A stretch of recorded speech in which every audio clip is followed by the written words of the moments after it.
Hello friends, मैं advocate Vinod Sharma अपने channel कानून और आम आदमी में आपका एक बार फिर हार्दिक स्वागत करता हूं। दोस्तों, आज की इस वीडियो में हम चर्चा करेंगे सीआरपीसी के सेक्शन 240 के बारे में, यानी कि फ्रेमिंग ऑफ चार्ज, आरोप विरचित करना। अगर मैं हिंदी में कहूं तो दोस्तों, ये सेक्शन 240 क्या होती है और फ्रेमिंग ऑफ चार्ज कब होता है, क्यों होता है, किसके द्वारा किया जाता है, ये सब मैं आपको इस वीडियो में बताऊंगा। तो दोस्तों, वीडियो शुरू करने से पहले हमेशा की तरह मेरी आपसे रिक्वेस्ट कि आप मेरे चैनल को सब्सक्राइब करें, वीडियोस को लाइक करें, शेयर करें और बेल आइकॉन का बटन भी ज़रूर प्रेस करें ताकि आने वाले वीडियोस का नोटिफिकेशन आपको उसी वक्त मिल जाए। तो दोस्तों, वीडियो शुरू करते हैं। Framing of charge. दोस्तों, जैसा कि आपको पता है कि जब भी कोई अपराध घटित होता है आईपीसी के तहत या किसी भी क्रिमिनल एक्ट के तहत, तो पहले जो है एफआईआर थाने में दर्ज होती है। उसके बाद पुलिस इन्वेस्टिगेशन करती है, आरोपियों को अरेस्ट करती है, गवाहों के बयान नोट करती है और एफएसएल रिपोर्ट्स मंगवाती है या एविडेंस को इकट्ठा करती है और उसके बाद उस केस का जो चालान है वो कोर्ट में पेश किया जाता है। जब कोर्ट में चालान पेश किया जाता है तो वहाँ पर फ्रेमिंग ऑफ चार्ज के लिए आर्गुमेंट्स होती हैं दोनों पक्षों में, यानी कि प्रोसिक्यूशन पक्ष भी और डिफेंस पक्ष भी। और जो प्रोसीजर है फ्रेमिंग ऑफ चार्ज का वो कैसे किया जाता है, मजिस्ट्रेट या जज कैसे चार्ज फ्रेम करते हैं, ये मैं आपको इस वीडियो में बता रहा हूं। तो उससे पहले मैं आपको बताऊं कि फ्रेमिंग ऑफ चार्ज की डेफिनेशन क्या है सेक्शन 240 की सीआरपीसी की।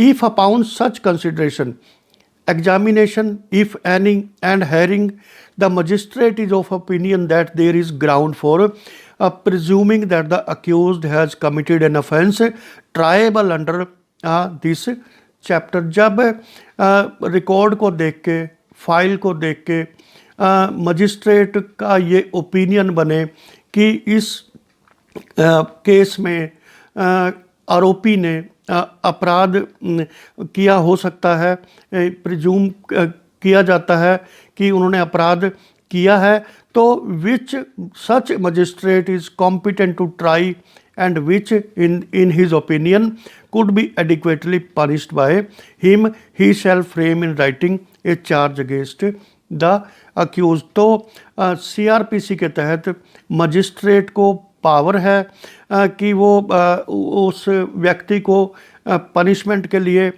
ट्रायल शुरू करें और उससे पहले चार्जेस फ्रेम किए जाते हैं, कौन कौन सी सेक्शन के तहत क्या क्या अपराध किया है वो सारा जो है उसमें दिया जाता है।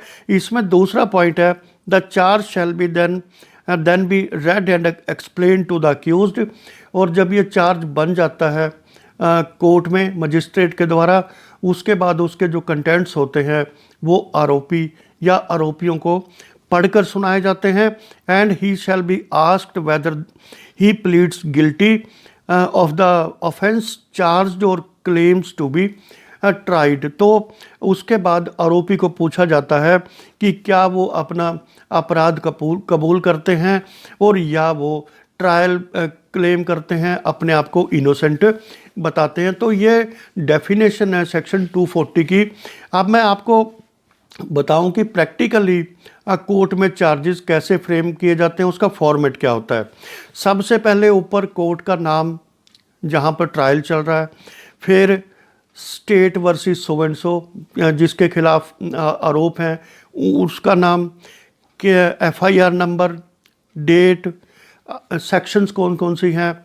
अगर मैं आपको एक एग्जांपल दे के बताऊं कि मान लो कोई दहेज का केस है 498A का, तो उसमें अंडर सेक्शन 406 यानी कि ब्रीच ऑफ ट्रस्ट, 498A यानी कि डिमांड ऑफ डाउरी, फिर मारपीट 323, 506 क्रिमिनल इंटिमिडेशन। अगर मान लो ये 4 धाराएं किसी जो डाउरी के केस में है वो लगती हैं, तो फिर जो है उसके बाद ये चार्जशीट लिखा जाता है और फिर मजिस्ट्रेट अपनी तरफ से आई सो एंड सो उनका डेजिग्नेशन पूरा, जगह का नाम, do hereby charge you the above named accused as under, और उसको जो है फिर चार्ज किया जाता है।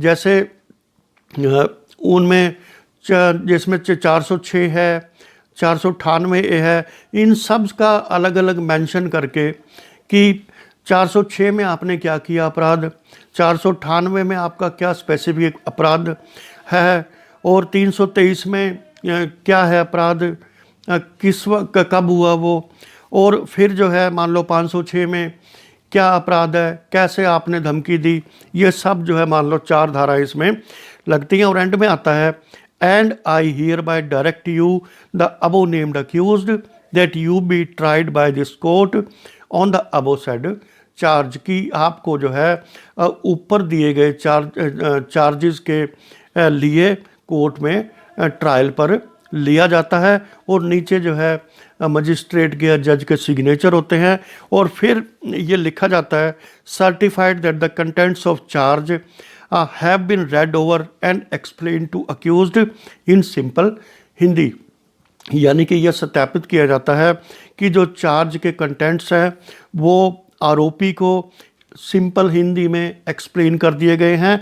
Late his statement be recorded separately, और उनकी स्टेटमेंट आरोपी की अलग से रिकॉर्ड की जाए, और नीचे जज या मजिस्ट्रेट का नाम लिखा जाता है और उनमें उनके सिग्नेचर होते हैं। और अब जो है जो आरोपी की स्टेटमेंट होती है उसमें statement of accused, resident of so and so, aged इतनी, ऑक्यूपेशन क्या करते हैं, और क्वेश्चन एक होता है have you heard the contents of charge, क्या आपने आरोप के कंटेंट्स को सुन लिया है, और आंसर होता है यस सर।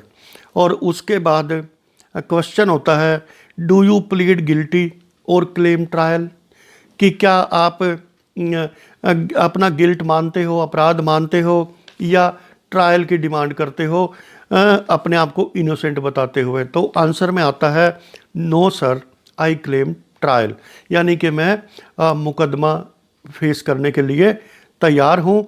और नीचे जो है फिर मजिस्ट्रेट के साइन डेट और उनका जो है सिग्नेचर उस पर किए जाते हैं। तो दोस्तों ये चार्जेस फ्रेम करने के बाद कोई भी क्रिमिनल केस उसके बाद प्रॉपर ट्रायल में लग जाता है, और उसमें एविडेंस करवाया जाता है। प्रोसिक्यूशन का पहले एविडेंस कराया जाता है, उसके बाद डिफेंस का एविडेंस कराया जाता है, और दोनों पक्षों के क्रॉस होते हैं। तो ऐसे जो है ये पूरी प्रक्रिया क्रिमिनल केस की चलती है। तो दोस्तों आज की इस वीडियो में मैंने आपको बताया फ्रेमिंग ऑफ चार्ज, यानी कि आरोप विरचित करना, कोर्ट के द्वारा आरोपी के खिलाफ आरोप पेश करना, इसको जो है हम फ्रेमिंग ऑफ चार्ज कहते हैं। तो दोस्तों आज की वीडियो में इतना ही, मिलता हूँ एक नई वीडियो के साथ, तब तक धन्यवाद।